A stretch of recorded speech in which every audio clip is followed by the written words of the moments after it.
감사합니다. 오늘 귀한 찬양 감사합니다. 속히 코로나 사태가 종식되어서 우리 성가대가 마스크만 벗고 찬양할 수 있다면 지금보다 훨씬 더 감동적인 찬양이 되어지지 않을까 생각을 했습니다. 감사드리고요.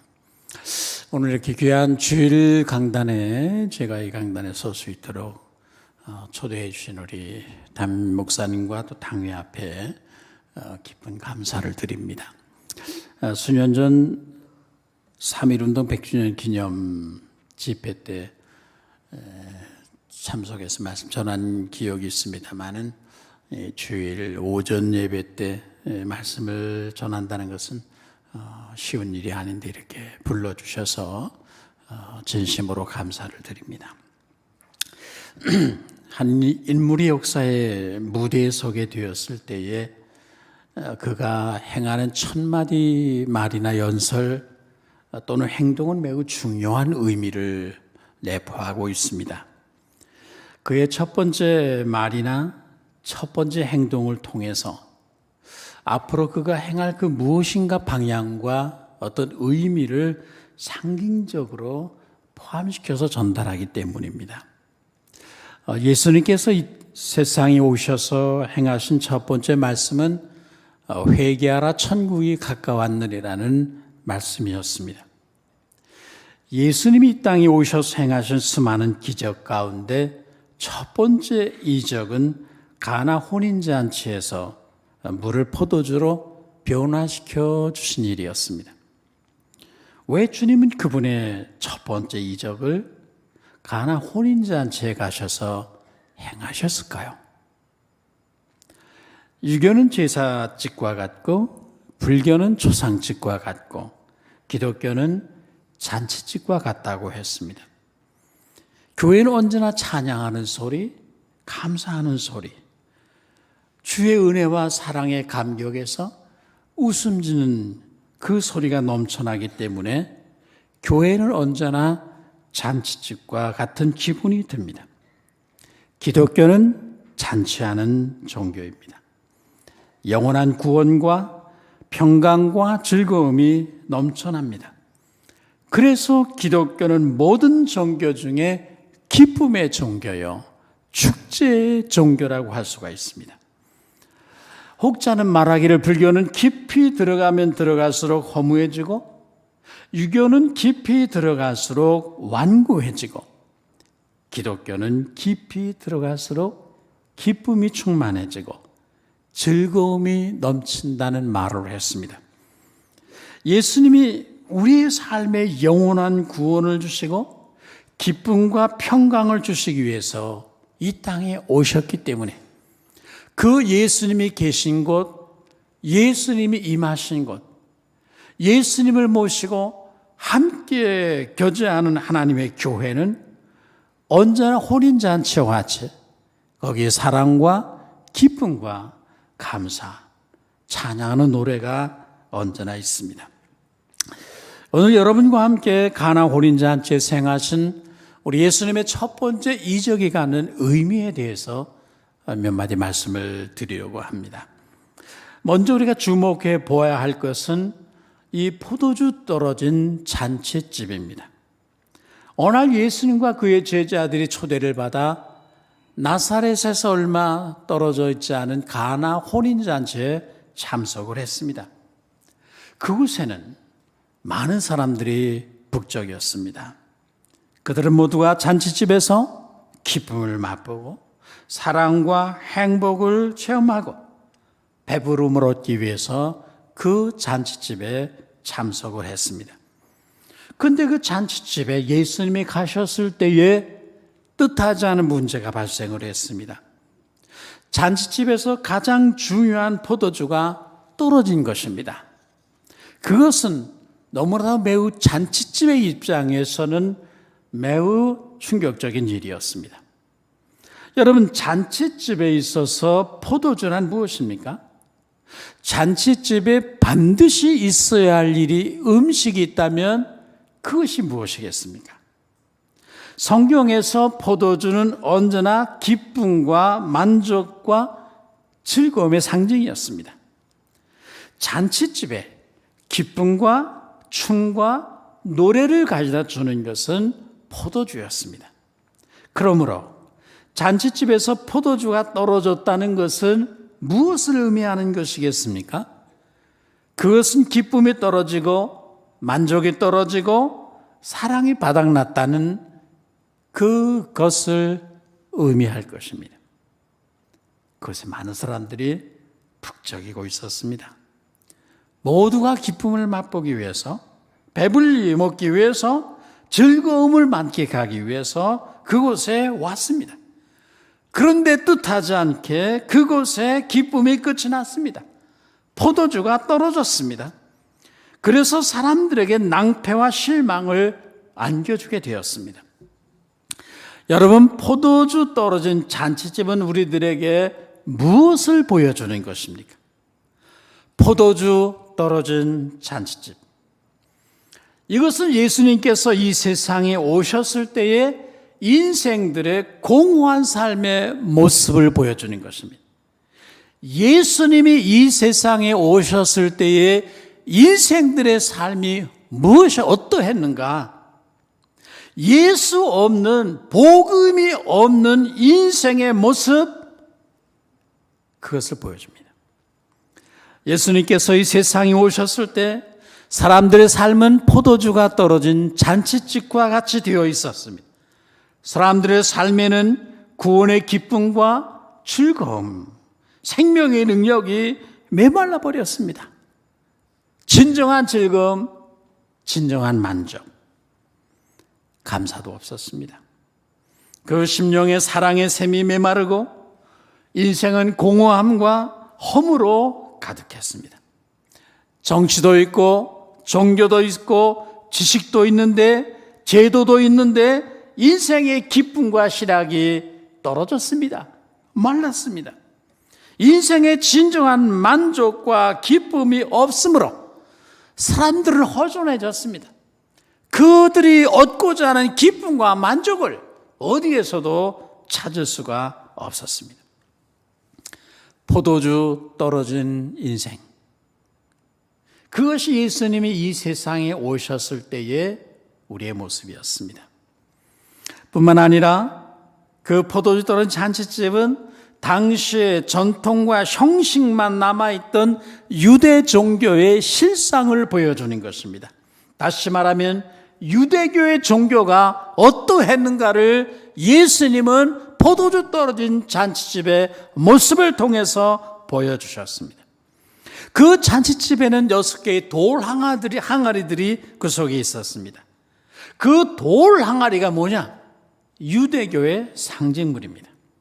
유대교의 전통에 따라서 결례를 행하기 위해서 언제나 그곳에 돌 항아리들이 놓여 있었습니다. 그들의 결례란 손을 씻는 관습인 것이죠. 그들은 전통을 따라 장로들의 유전을 따라 집에 들어오고 나갈 때마다 그 돌 항아리에 가서 손을 씻어야 했습니다. 음식을 먹기 전에도 반드시 먼저 거기서 손을 씻어야 했습니다. 그것이 유대 종교의 전통이었습니다. 그러므로 그 돌 항아리에 반드시 있어야 하는 것은 무엇일까요? 두말할 나위 없이 물이 가득 차 있어야 합니다. 그런데 문제는 그 돌 항아리가 비어 있었습니다. 물이 없었다는 말이죠. 텅 비어 있었습니다. 형식만 남아 있었습니다. 생명과 시원함과 정결함과 만족을 주는 물이 그 유대교의 상징물인 돌 항아리에 없었습니다. 구원의 능력을 잃어버린 유대교의 당시의 모습을 보여주는 것입니다. 당시의 유대 종교는 생명과 기쁨을 줄 수 없는 형식만 남아 있었습니다. 경건의 모양만 갖고 있는 종교였습니다. 절기 때마다 안식일마다 그 성전에는 사람들로 북적거렸습니다. 그러나 그들 종교는 구원의 능력이 없어서 죄인들을 정결케 할 수가 없었습니다. 그들의 죄를 사해주는 능력이 그들 종교에 없었습니다. 따라서 구원의 즐거움도 생명의 기쁨도 어떤 능력도, 변화의 능력도 없었습니다. 전통과 형식에 갇힌 채 오직 경건의 모양만 지니고 있는 죽은 종교가 당시의 유대 종교의 모습이었습니다. 그래서 많은 사람들이 유대 종교에 실망을 했습니다. 여러분, 이것이 바로 예수님이 이 세상에 오셨을 때의 인생들의 삶의 모습이었고 또한 유대 종교의 모습이었습니다. 그리고 우리들의 모습일 수도 있습니다. 예수님 없는 인생, 예수님 없는 종교, 예수님 없는 도덕과 그분의 진리에 기초하지 않은 윤리도 공허한 것입니다. 거기에 생명의 능력이, 구원의 능력도, 인생을 정결케 하는 능력도 거기에는 없습니다. 그런데도 오늘날 사람들은 저마다 무엇인가 기쁨을 맛보고 행복을 맛보기 위해서 뭔가 영생을 얻고자 이 종교 저 종교를 기웃거리고 있습니다. 그래서 세상의 종교마다 영생을 구하고 기쁨을 얻고 평안을 찾고자 하는 사람들로 북적댑니다. 그러나 거기에 영원한 생명과 구원의 즐거움과 평강이 거기에 없습니다.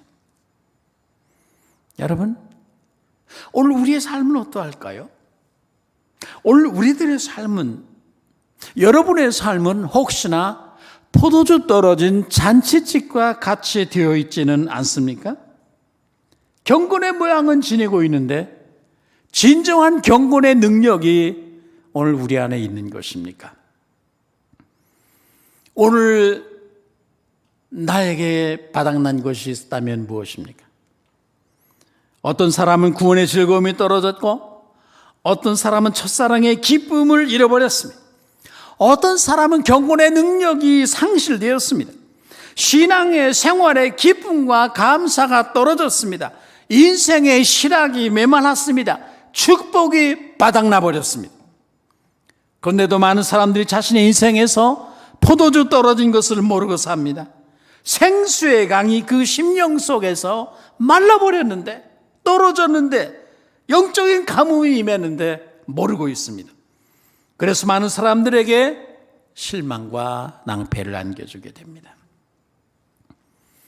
여러분 가운데도 그런 분이 있을 수 있을 것입니다. 우리의 삶이 다시금 주님을 통해서 변화를 경험하고 우리 교회가 진정한 복음의 능력과 기쁨을 소유한 새 포도주의 기쁨으로 가득한 인생, 새로운 구원의 능력과 감사와 감동과 기쁨으로 가득하여 진정한 노래와 감사와 춤이 있는 그런 아름다운 생명이 넘치는 교회로 세워지게 되기를 주의 이름으로 축원합니다. 두 번째는 물이 포도주가 되는 과정을 여러분 좀 주목해 보십시오. 포도주 떨어진 잔치집을 어떻게 변화시킬 수 있습니까? 인생의 실학이 메말라 버리고 기쁨과 감격이 떨어져 버리고 말라버린 이 잔치집을 어떻게 다시금 사랑과 기쁨과 만족과 춤과 노래가 있는 잔치집으로 바꾸어 줄 수가 있겠습니까? 오늘 성경에 몇 가지 단계가 나타나고 있습니다. 먼저 첫째로 고백이 필요합니다. 3절에 보면 마리아가 주님께 나아가 그 잔치집에 포도주 떨어졌다는 것을 고백을 했습니다. 저희에게 포도주가 없다. 여러분, 저는 왜 마리아가 그 잔치집 주인에게 가서 포도주 떨어졌다는 말을 고하지 아니하고 예수님 앞에 갔을까요? 왜 그랬을까? 마리아는 믿음의 사람이었습니다. 그가 예수님을 잉태할 때에 천사가 그에게 전해준 말을 그는 잊을 수 없었습니다. 그가 그 말씀을 마음에 두었다고 했습니다. 그는 지난날 예수님을 잉태할 때 천사가 전해준 하나님의 계시를 그의 마음에 담고 기억하고 언젠가 그 일이 일어날 것인가를 늘 기다려온 믿음의 사람이었습니다. 그는 마음에 주님께 대한 믿음을 담아 가지고 있었습니다. 포도주 떨어진 이 문제를 지금 당장 해결할 능력이 이 혼인잔치집의 주인에게 있는 것이 아니라 예수님에게 있다는 것을 마리아는 알고 있었습니다. 그래서 그는 포도주 떨어진 잔치집의 주인에게 가서 이 문제를 말한 것이 아니라 예수님에게 가서 이 중대한 문제를 고백하게 되었습니다. 여러분, 이것이 우리의 삶을 새 포도주의 기쁨으로 채우는 첫 번째 단계였습니다. 오늘 우리의 삶에 구원의 능력을 잃어버리고 생명의 기쁨을 잃어버리고 감사와 감격을 상실했다면, 내 인생이 허무하고 그리고 내 인생에 하나님의 구원의 즐거움이 바닥났다면 우리는 어떻게 해야 되겠습니까? 우리가 제일 먼저 해야 될 일은 마리아처럼 다른 데 가서가 아니라 예수님에게 가서 그분께 이 사실을 고백해야 될 줄로 믿습니다. 주님, 제 인생에도 포도주가 떨어졌습니다. 기쁨이 말랐습니다. 바쁘게 살고 열심히 살고 최선을 다해 섬기려고 했는데, 그런데 내 인생의 가장 깊은 곳에 은총의 샘이 말랐습니다. 제 인생의 기쁨과 만족과 감사가 바닥났습니다. 주님만이 내 인생의 공허한 그리고 메마른 영혼을 채워줄 수가 있습니다. 주님, 나의 삶을 주님의 기쁨으로 채워주십시오. 고백할 수 있는 여러분 되시기를 축원합니다. 두 번째 단계는 물로 빈 항아리를 가득 채우라는 것입니다. 예수님께서 그 잔치에 포도주가 떨어진 것을 고한 마리아는 하인들에게 말했습니다. 예수님이 너희에게 무슨 말을 하시든지 그대로 하라. 대단히 마리아는 믿음의 사람이었다는 생각이에요. 무슨 말을 하시든지, 이 말은 그분이 너희에게 어떤 말을 하시든지 너희에게 이해가 되든지 안 되든지, 그 말씀이 너에게 어떤 희생과 수고를 요구하든지 안 하든지, 그 주님의 말씀을 따르는데 어떠한 위험과 대가가 지불되어야 하든지 않든지 간에 순종하라는 그런 요구인 것이죠. 그분의 지시 앞에서, 말씀 앞에서 너희의 의견을 말하지 말고 잠잠히 순종하라. 이것이 마리아의 지시였습니다. 마리아의 말에는 힘이 있었습니다. 상당히 하인들에게 그 마리아의 지시는 인상 깊게 새겨졌습니다. 그러자 예수님이 하인들에게 다가와 말씀하셨습니다. 항아리에 물을 떠다가 채우라고 했습니다.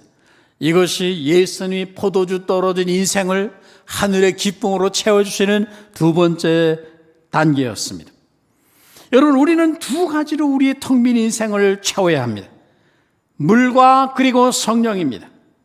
물과 성령으로 우리의 질그릇과 같은 인생을 가득하게 채우는 것, 그것이 포도주 떨어진 인생과 같은 우리의 삶을 하늘의 기쁨과 감사와 생명의 능력, 구원의 즐거움으로 가득 채우는 우리 주님의 방법입니다.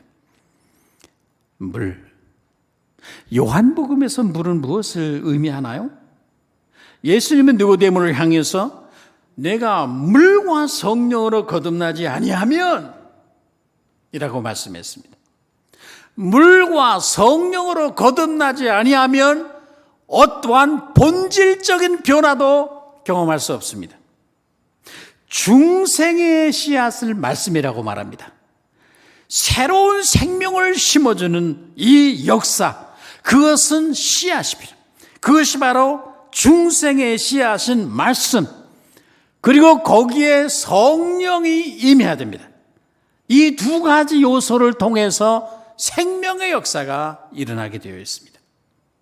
그러므로 요한복음에서 물은 중생의 씨앗이고 생명이고 능력인 하나님의 말씀이죠. 주님의 말씀이 저와 여러분에게 생명이 되고 능력이 되고 영입니다.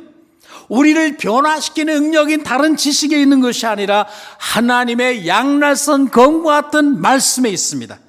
텅 빈 항아리와 같은 우리의 인생의 질그릇을 우리의 마음의 항아리에 하나님의 기쁨과 능력, 생명을 가득 채우는 것은 세상의 다른 것으로부터 오는 것이 아니라 하나님의 입에서 나오는 하나님의 진리의 말씀을 통해서 우리에게 주어질 수 있습니다. 그 말씀물이 우리의 마음에 채워지면 거기서부터 변화와 기쁨과 생명의 능력이 오늘 우리의 마음에서도 일어나게 될 줄로 믿습니다. 그러나 생명의 능력인 주님의 말씀이 없는 마음에서는 진정한 기쁨과 능력을 기대할 수 없습니다. 아무리 쥐어짜도 신령한 기쁨이 그곳에서 솟아나올 수 없습니다. 내 안에 진리가 없는데 구원의 질과 영적인 능력이 어디서 나오겠습니까? 내 안에 예수가 없는데 내게 있는 것으로 내게 주노니 라고 베드로는 말했는데 내 안에 예수님과 그분의 말씀이 없는데 내게서 무엇이 나갈 수 있겠습니까? 어떠한 변화의 기적이 일어날 수 없습니다. 그러므로 우리의 포도주 떨어진 인생과 같은 그런 사람들은, 교회는 언제나 하나님의 생명이요 능력이 되는 말씀을 끊임없이 우리 안에 부어야 되고 채워야 될 줄로 믿습니다. 그러면 거기서 거룩한 것이 나옵니다.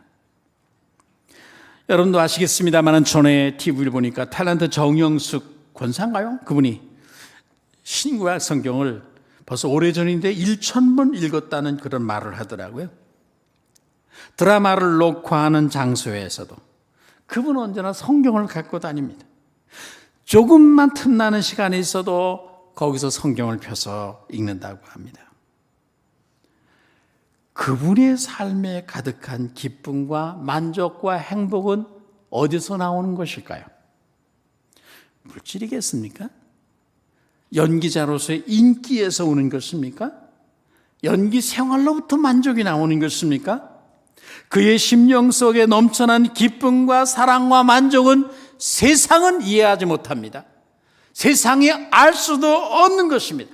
왜냐하면 이것은 하나님으로부터 오는 것이기 때문입니다. 예수 그리스도로부터 그에게 진리의 말씀으로부터 오는 것이기 때문입니다. 그러므로 생명의 말씀이신 하나님의 진리의 능력이 되는 주의 말씀으로 여러분의 삶을, 인생을 항상 채워나가시기를 주의 이름으로 축원합니다. 단순한 지식의 한 말씀 구절이 아니라 레마의 말씀으로 성령의 감동을 주신 내게 주목하게 한 말씀으로 지금 주님이 여기서 내게 현재 말씀하시고 명하시는 살아있는 말씀으로 항상 우리의 삶을 채워야 합니다.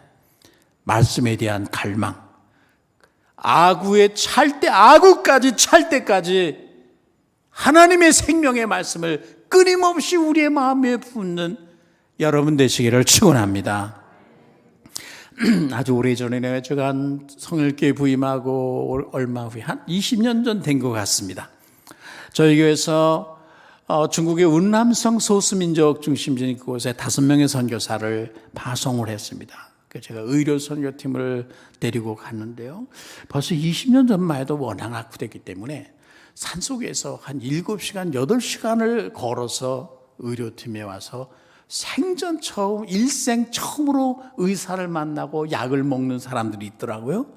요즘은 달라졌을 겁니다. 그래서 갔는데 어느 날 이렇게 그 현이라는 곳에 가서 진료를 하는데 어떤 사람이 이상한 눈치로 사람들을 많이 경계하면서 기웃거리더니 여기 지도자가 누구냐고 조용하게 물어왔습니다. 나라고 왜 그러시냐 그랬더니 저희 가정에, 저희 집에 저희 마을에 좀 갈 수 있겠느냐. 제가 우리 선교사들 데리고 의료팀은 진료하게 하고 그분을 따라서 몰래 골짜기로 숨어서 약 한 40분을 걸어서 갔습니다. 그 지역이 묘족 지역입니다.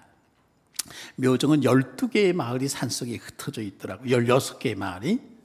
근데 그 마을에 갔더니 교회라는 것이 뭐 이런 강대상도 흙집, 삼자교회겠죠. 조그만 마을.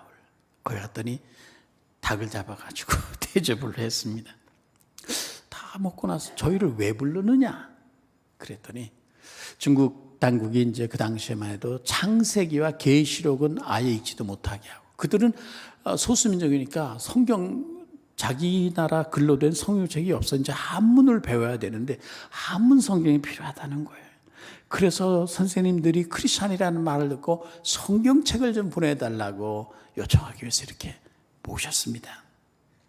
그래서 그들과 대화하고 저희가 700권의 성경책을 훗날 돌아와서 중국어 성경을 그들에게 보냈습니다.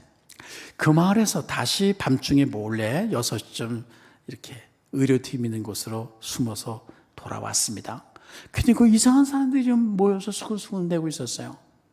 저 사람이 뭐 하는 사람이냐 그랬더니 반대쪽 마을에서 왔다는 거예요. 이들이 근데 상당히 공산주의 사회라든지 이렇게 사람들의 눈치들을 참 많이 이제 경계를 해야 되겠지만 보면서 좀 저를 좀 만나자고 했습니다. 왜 만나냐? 그랬더니 그들이 있는 그 산속 마을에 어떤 할머니가 죽어가고 있는데 이 의료팀이 와서 한번 그분을 좀 진찰해 달라는 그런 요구였어요. 그런데 의료팀은 위험하니까 괜히 가다 걸려들면 뭐 추방당하고, 우리는 추방당해도 상관없는데 선교사가 문제가 되거든요. 거기 상주하는 선교사가 곤욕을 치르게 되니까 결정을 못하고 있었습니다. 그래서 제가 여기 좀 마음이 부담되는 분은 남아있고 들어간다 해가지고 의료 내과팀, 외과팀 뭐 한방팀 다 데리고서 그 밤에 넘어갔습니다. 한 1시간 정도를 산속길로 언덕을 넘어서 갔습니다. 갔더니 저 산 너머에 불이 환하게 켜져 있는데 그 마을 중앙에 조그마한 교회가 있었습니다. 그 교회 마당에 쭉 사람들이 두 줄로 늘어서서 저희를 환영하는 찬송들을 부르고 있었어요. 상당히 마음이 뜨거워지고 막 감동됐습니다.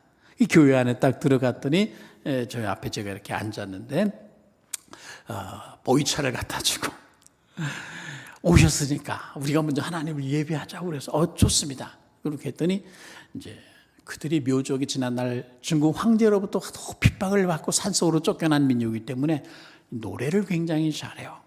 그래서 메시아의 할렐루야를 악보도 없이 사부로 그냥 막 불러대더라고요. 그래서 세상에 이런 데가 있나 그래서 너무너무 아주 감동적이었어요. 눈물 없이는 거기 앉아있을 수가 없더라고요. 근데 1시간, 2시간 돼도 찬송만 하는 거예요. 아니 우리는 빨리 진료를 죽어간다는 할머니를 진료하고 빨리 빠져나가야 되는데 2시간이 돼도 찬송만 해요. 그래서 제가 도대체 왜 할머니가 어디 있느냐, 우리는 지금 빨리 공안이 알기 전에 여길 빠져나가야 되니까 진료를 하게 해달라 그랬더니 그분이 말했습니다. 거짓말입니다. 여기 할머니 돌아가시려고 하는 분은 없습니다. 우리가 선생님들 오시는 것은 선생님들이 크리스찬이라고 해서 우리에게 성경 말씀을 좀 가르쳐 달라고 해서 이렇게 거짓말을 하고 여기 모시게 됐습니다. 그 말을 했습니다. 깜짝 놀랐어요. 그들이 묘족은 뭐 한 60% 이상이 크리스찬들이더라고요. 물론 삼자교회가 주겠습니다만 그들이 토요일 날 모여 자기들끼리 예배를 드리고 그 다음에 주일날이 되면 그 지역의 16개 마을이 한 자리에 모여서 하루 종일 예배를 드리고 저녁이면 각자 또 자기 마을로 돌아가더라고요. 그런데 이 마을마다 교역자가 없거든요. 평신도 리더들이 있는데 평신도 지도자들이 다른 사람이 아니라 옛날 문화혁명 때 할머니 손잡고 그저 교회 가서 성경 주일학교 때 들었던 그 이야기를 생각하면서 그 성경 이야기 해줍니다. 근데 워낙 미천이 짧으니까 성경을 가르칠 수가 없는 거죠. 그러니까 그들의 예배는 그냥 찬송이었어요. 2시간 내내 찬송하고 뭐 기도하고 그게 다였습니다. 그들이 정말 하나님 말씀 얼마나 갈망하는지 우리를 그쪽으로 그 마을로 끌어들이기 위해서 여기 할머니가 죽어가고 있으니까 와서 한 번만 좀 진찰해달라. 그래서 우리가 거기 갔거든요. 근데 그 말을 들으니까 너무 감동이 되는 거예요. 오죽이들이 하나님의 말씀을 사모하면 이렇게까지 하겠는가. 그래서 좋다. 뭐 위험하단 말도 거기서 우리가 이제 제가 성경을 갑자기 또 한 몇 시간 동안 강의하고 새벽에 거기서 몰래 빠져나왔습니다. 그들이 저에게 요구하는 것, 다시 여기 좀 오십시오. 이 마을에 16개 마을에서 사람들이 주일에 한꺼번에 다 모이는데 거기서 성경을 좀 가르쳐 주십시오 그랬습니다. 그러면 위험할 텐데요. 그랬더니 위험한 건 자기가 감당했다. 자기들이 감옥 가도 좋으니까 선생님 와서 성경을 좀 가르쳐 달라는 거예요. 그래서 나는 할 수 있으나 우리가 여기 5명이나 선교사를 이 쿤밍도시에 이 운남성에 파송했는데 그들 다 추방당할 텐데 그들이 문제가 돼서 상당히 고려해야 될 문제라고 했습니다. 우리가 나올 때 그들이 다시 두 줄로 쭉 늘어서서 우리 다시 만나볼 동안 하나님과 함께 이 찬송을 다 울면서 부르는데 저의 평생의 그 장면을 잊을 수가 없습니다. 야, 어느 사람들이 이렇게 말씀을 사모할까? 그들에게 재산이 없고 가진 것이 없고 건강도 없고 일생에 의사 한번 만나본 적이 없는 사람들이지만 그들이 감옥 가도 좋으니까 말씀을 가르쳐 달라고 요청하는 그들이 너무너무 귀했습니다. 그들 속에는 세상이 이해할 수 없는 사모함, 감사, 기쁨, 세상이 누릴 수, 맛볼 수 없는 놀라운 뜨거운 영적인 능력이 그들의 영혼 속에 있었습니다. 한국교회가 이뤄가고 있는 이런 뜨거운 하나님을 향한 불타는 마음과 열정이 우리 안에 다시 회복되기를 주의 이름으로 축원합니다. 그럴 때 거기에서부터 새로운 기쁨과 감사와 생명의 능력과 구원의 즐거움, 경건의 모양이 아닌 경건의 능력이 한국교회에 충만하게 될 줄로 믿습니다. 그리고 우리는 성령의 생수로 우리의 마음의 빈 항아리들을 채워야 합니다. 제가 제일 좋아하는 것은 에스겔 47장입니다. 성전 문지방에서 환상 중에 물이 졸졸 흘러나왔습니다. 생수가 시작이 됐는데 처음에는 작은 물줄기가 나중에는 갈수록 장인해지더니 온 땅을 뒤덮는 생수의 강이 되었습니다. 그 강이 흐르는 곳마다 마른 땅이 옥토로 변화되고 죽은 바다가 살아나고 열매 없는 황무한 땅이 옥토같이 되어서 마른 땅에 치유와 회복과 축복의 열매들이 가득하게 되었습니다. 온 땅에 생명의 역사가 가득하게 됩니다. 근데 11절에 보면 진펄과 개펄은 살아나지 못하고 소금 땅이 될 것이라고 했습니다. 왜요? 생명의 강물이 그곳에는 흘러가지 않았기 때문입니다. 온 세상이 다 치유와 회복과 죽은 자가 살아나고 황무한 땅이 옥토같이 되어지고 온갖 하나님의 축복으로 가득한다 할지라도 이 생수의 강이 흘러가지 않는 것은 여전히 소금 땅이 되고 여전히 진펄과 개펄로 남아있게 됩니다. 아무리 내 옆에 있는 사람이 은혜를 받아 기쁨이 가득하고 생명의 능력이 그 영 안에 가득해도 하나님의 이 생수의 강이 흘러 들어가지 않은 가슴은 여전히 옛날의 모습으로 남아있을 수밖에 없습니다. 이곳에 운행하시는 주의 영이 여러분 각자의 심령 속에 이와 같이 우리의 온 영에 충만하게 하나님의 영으로 채워주시기를 주의 이름으로 축원합니다. 성전 문지방에서 흘러나온 물이 무엇입니까? 여러분이 성전 뜰문을 열고 딱 영을 열고 들어가면 제일 앞에 번제단이 있습니다. 죄인을 위해서 어린 양이 죽임을 당하고 불타지는 곳이 번제단입니다. 이 생수가 그 번제단에서부터 시작이 된 것입니다. 갈보리 십자가에서 시작된 복음의 강물, 갈보리 십자가로부터 시작된 성령의 생수의 강이 흘러나오는 것을 의미하는 것이죠. 여러분 성령의 생수의 강이 누구든지 목마르거든 내게로 와서 마시라. 나를 믿는 자는 그 배에서 성경의 이름과 같이 생수의 강이 흘러나리라고 했는데 하나님의 생수의 강수가 내 안에 흘러나면 염려와 걱정과 근심이 사라지고 치유와 회복과 생명의 능력과 기쁨들로 내 인생이 가득하게 되고 감사의 노래들로 충만하게 될 줄로 믿습니다. 교회도 마찬가지입니다. 그래서 바울 사도는 술 취하지 말라. 방탕한 것이니 오직 성령의 충만을 받으라. 세상 것으로 충만하지 말고 취하지 말고 세상에 취해 살지 말고 성령으로 충만하게 성령이 너희 인생에 흘러 넘치도록 하라고 명했습니다. 성령으로 우리의 영이 충만해야 우리가 변화를 경험하고 교회가 경건의 능력을 지니게 되고 치유의 능력과 회복을 통해서 기쁨과 감격과 노래가 가득한 잔치집과 같이 되게 됩니다. 오늘 승동교회가 이와 같이 새로운 잔치집과 같이 되기를, 하나님으로부터 임하는 기쁨과 감격이 흘러넘쳐나게 되기를 주의 이름으로 축원합니다. 세 번째는 하인들의 순종이 있었습니다. 7절에 보면 주님은 아무런 설명 없이 하인들에게 명령했습니다. 항아리에 물을 채우라. 여러분, 주님이 어떤 일을 명할 때 우리에게 설명하지 않습니다. 왜 그렇게 해야 되는지를 말씀하지 않습니다. 일일이 여러분에게 진술하지 아니하고 양해를 구하지 않습니다. 그분은 주권자요 왕이시기 때문에 왕적인 명령을 합니다. 그래서 그 하인들은 주님의 명령을 따라 그것에 6개의 돌 항아리에 물을 채웠습니다. 아구까지. 주님이 명하시는, 요구하시는 것보다 넘치는 순종을 드렸습니다. 그러자 이번에는 물을 떠다가 연회장에 갖다 주라고 했습니다. 예수님의 말씀은 하인들에게 도무지 이해가 되지 않는 말씀이었습니다. 이 말씀은 항아리에다가 물을 채우라는 말씀보다 훨씬 더 어렵습니다. 이제 방금 떠다 놓은 부은 물인데 이 물을, 포도주를 기다리는 사람들에게 맹물을 떠다 주라니, 이거 순종할 사람이 여러분 어디 있겠습니까? 여러분, 연회장에게 맹물 떠다 주면 연회장이 그것 보고 너 사람 놀리느냐, 장난치느냐, 욕이나 먹고 때로는 두들겨 맞을 수도 있습니다. 쫓겨날 수도 있습니다. 여러분 같으면 하겠습니까? 그런데 하인들은 말이 없었습니다. 이유 없었습니다. 왜 이렇게 해야 됩니까? 묻지 않았습니다. 고개를 갸우뚱거리고 자기들끼리 수근거리지도 않았습니다.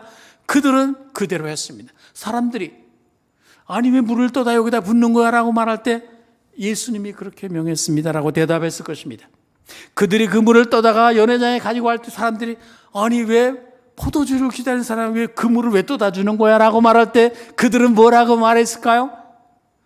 예수님이 그렇게 명했습니다 라고 대답했을 것입니다.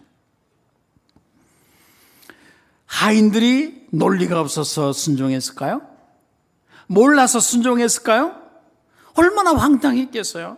도무지 이해가 할 수가 없었습니다. 그러나 그들은 순종할 준비가 되어 있었어요. 마리아가 무슨 말씀을 하시든지, 너에게 이해가 되든지 안 되든지, 그 순종할 때 너희가 힘들지 힘들지 상관하지 말고 무조건 순종하라고 마리아가 이미 그들에게 요구했기 때문에 그들은 그대로 그냥 따랐습니다. 밤이 맞도록 수고하였으되 얻은 것이 없지만 그러나 말씀에 의지하여 그물을 내리겠습니다 라고 다시 갔던 베드로처럼 그들은 다시 예수님께 순종을 드렸습니다. 그랬더니 그 순종을 통해서 그 물이 포도주로 바뀌었습니다. 언제 포도주로 바뀌었을까요, 여러분? 물을 돌 항아리에다가 떠다 채울 때 그 물이 포도주가 되어 있었을까요? 그러면 포도주 그 떠다 주는 것은 쉬웠을 것입니다. 어느 때 포도주로 바뀌었을까요? 제가 보기에는 그 물을 다시 떠다가 연회장에 가지고 가서 전하는 그 순간에 그 물은 포도주로 바뀌었다고 생각이 됩니다.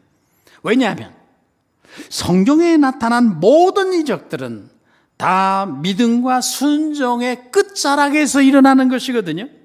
예외란 없습니다. 언제나 모든 하나님의 하시는 기이한 일들은 순종의 마지막 단계에서 일어났습니다.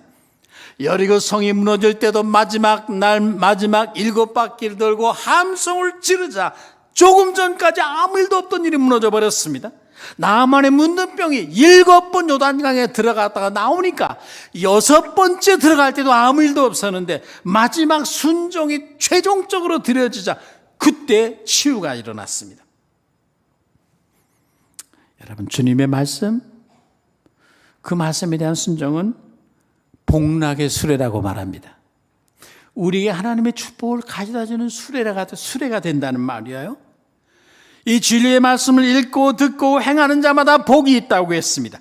하나님의 말씀, 내 귀에 들려지는 주님의 말씀을 읽고 듣고 그 말씀을 순종할 때 그 말씀은 우리들에게 말할 수 없는 생명의 능력과 기쁨과 만족을 가져다 줄 것입니다. 하나님의 복락을 실어오는 수레가 되어서 우리의 삶을 풍성하게 하고 기쁨과 감사가 넘치는 삶으로 우리의 삶을 만들어 주게 될 것입니다.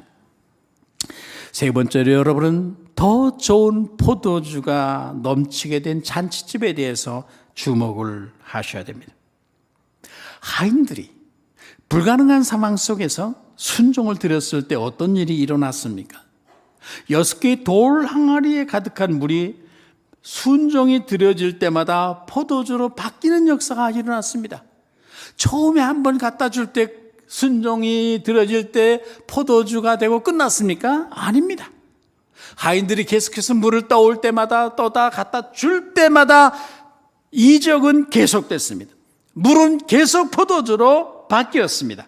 그래서 그 잔치집은 이제 새 포도주가 넘쳐나는 사랑과 기쁨과 만족과 행복과 능력이 충만한 노래와 춤이 가득한 잔치집으로 바뀌었습니다. 여러분, 주님께서 말씀하신 하인들의 순종의 끝자락에서 공급해 주신 이 새 포도주는 어떤 것입니까? 그 포도주는 이전에 그들이 맛보았던 어떤 포도주보다 비교할 수 없이 맛있고 향기로운 포도주였습니다. 이전의 포도주와는 본질적으로 다른 포도주였습니다. 여러분, 10절에서 예수님이 채우신 새 포도주를 맛본 연회장은 깜짝 놀랍니다. 왜냐하면 그가 연회장으로서 이제까지 수많은 잔치집에 참석했지만 이 포도주는 이제까지 그가 맛본, 세상에서 맛본 어떤 포도주보다도 훨씬 더 향기롭고 맛있는 것이었습니다. 이제까지 세상에서 한 번도 경험해보지 못한 포도주였습니다. 여러분, 여기 주님이 채우신 이 새 포도주는 무엇입니까?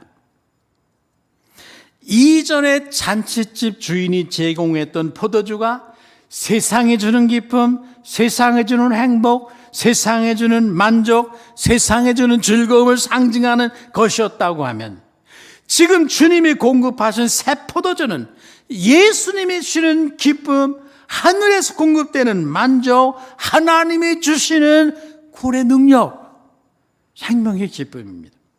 세상이 주는 즐거움과 만족이 아닌 하늘이 공급하시는 즐거움이었습니다. 여러분, 이 세상이 주는 기쁨이 있습니다. 여러분, 세상이 주는 기쁨이 없다면 누가 술 마시겠습니까? 누가 캬바레 가서 춤추겠습니까? 세상이 주는 기쁨도 있습니다. 세상이 주는 일시적인 행복도 있습니다. 재미도 있어요. 그런데 그것들은 얼마 안 가 끝납니다. 포도주 떨어지는 것처럼 바닥이 납니다. 조금 지나면 권태가 찾아옵니다. 그러나 우리 주님이 주신 새 포도주의 기쁨은 세상의 기쁨과 비교할 수 없는 것입니다. 세상에 주는 만족이나 행복과는 본질적으로 다른 것입니다. 그래서 세상은 이 주님이 주시는 기쁨과 행복과 만족을 이해할 수도 없고 알 수도 없습니다. 이 은혜를 여러분이 누리게 되기를 주의 이름으로 축원합니다. 주님은 요한복음 4장에서 수가성물가 여인에게 말씀했습니다. 이 물을 마시는 자는 다시 목마르거니와 이 물을 마시는 자마다 다시 목마릅니다. 세상이 주는 물, 세상의 재물과 명예와 지위와 쾌락을 통해서 그것들이 주는 물을 마시는 자는 반드시 그가 누구든지 다시 목말라지게 됩니다. 그러나 내가 주는 물을 마시는 자는 영원히 목마르지 않는다고 했습니다. 내가 주는 물, 예수님이 주시는 구원, 예수님이 주시는 생명의 능력, 예수님이 주시는 만족, 기쁨입니다. 여러분은 이 물을 마시기를 축원합니다. 주님이 주신 이 새 포도주의 기쁨과 생명의 능력이 여러분의 인생을 채우고 여러분의 교회가 이 능력과 은혜로 가득해서 항상 새로운 기쁨을 가지고 잔치하는 잔치집이 되시기를 주의 이름으로 축원합니다. 바울은 다메섹 도상에서 주님을 만나 그분의 포도주를 마셨습니다. 하나님의 사랑, 예수님의 십자가의 은혜, 그 주님의 구원의 즐거움을 경험했습니다. 그가 세상에서 이제까지 그 혈통과 학문과 그 지식을, 의를 자랑했습니다. 기쁨이 있었습니다. 그런데 다메섹 도상에서 예수님을 만나 그분의 사랑을 알고 그분의 구원한 능력을 경험하니까 이건 세상에 주는 것과는 본질적으로 달랐습니다. 이제까지 그가 그토록 마시기 원했던, 자랑하던 세상에 주는 포도주는 배설물처럼 생각이 됐습니다. 아주 심지어 해롭게까지 여겼습니다. 떨쳐버렸습니다. 그는 주님이 주는 새 포도주를 진정으로 맛본 사람이 됐습니다. 묻겠습니다.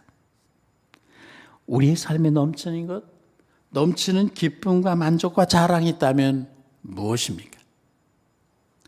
어디로부터 오는 기쁨과 만족과 자랑 때문에 여러분은 사십니까? 다윗은 말했습니다. 주여 내 잔이 넘치나이다. 주님, 내 인생의 잔이 넘쳐납니다. 다윗의 인생 속에는 예수님이 주시는 만족과 위로와 기쁨이 그의 인생의 잔에 넘쳤습니다. 세상에 줄 수도 없고 이해할 수도 없는 다윗의 그 세상의 왕적인 권위, 왕의 신분, 왕의 지위를 통해 얻는 그 어떤 기쁨과는 비교할 수 없는, 세상에서는 이해도 할 수 없는 그런 기쁨이 다윗의 인생 속에 넘쳐났습니다. 얼마나 그 포도주가 가득했으면 시편의 수많은 시들이 그 마음에서 나왔겠습니까?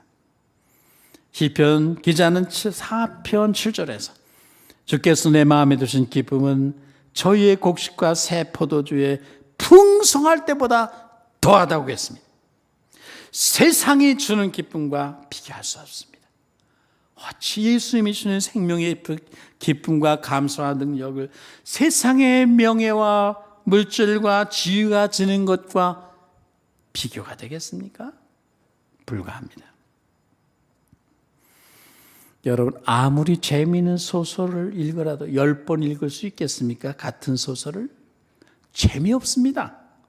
셰익스피어 전집 여러분 10번 읽어본 적이 있습니까? 없습니다. 그런 분 별로 없을 것 같아요. 그러나 성경은 1000번 읽은 분 부지기 있습니다. 읽을수록 기쁨이 솟아나고 능력으로 채워집니다. 존 버녀는 감옥에 갇혀서 감옥 속에서 킹제임스 버전을 1000번을 읽었습니다. 1000번을 읽고 그가 철로역정을 지었습니다. 철로역정은 거의 성경 수준입니다. 온갖 은혜와 능력과 아름다운 것들이 거기서 솟아나왔습니다. 저희 교회 한 분이 최근에 신구약 성경을 8번을 썼습니다.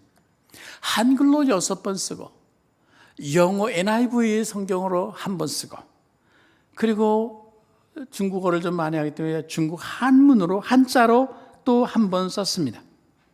그리고 그 1번 쓴 것을 저한테 선물을 했습니다. 성경을 쓸 때마다 주님의 사랑이 그에게 솟아나왔습니다. 지난번에는 보이지 않던 말씀이 꿈틀거리며 그에게 살아 일어났습니다. 그 주님의 측량할 수 없는 그 사랑이 느껴져서 성경을 쓸 때마다 눈물이 흘렀고, 그 생명의 말씀이 그에게 능력이 되고 감격이 되고 감사가 되어서 그가 쓴 성경마다 그 잉크처럼, 잉크가 눈물에 번져서 꼭 빗물에 번진 것처럼 됐습니다. 제가 그분이 주신 성경을 이렇게 볼 때마다 눈물 엄청나게 많이 흘렸구나.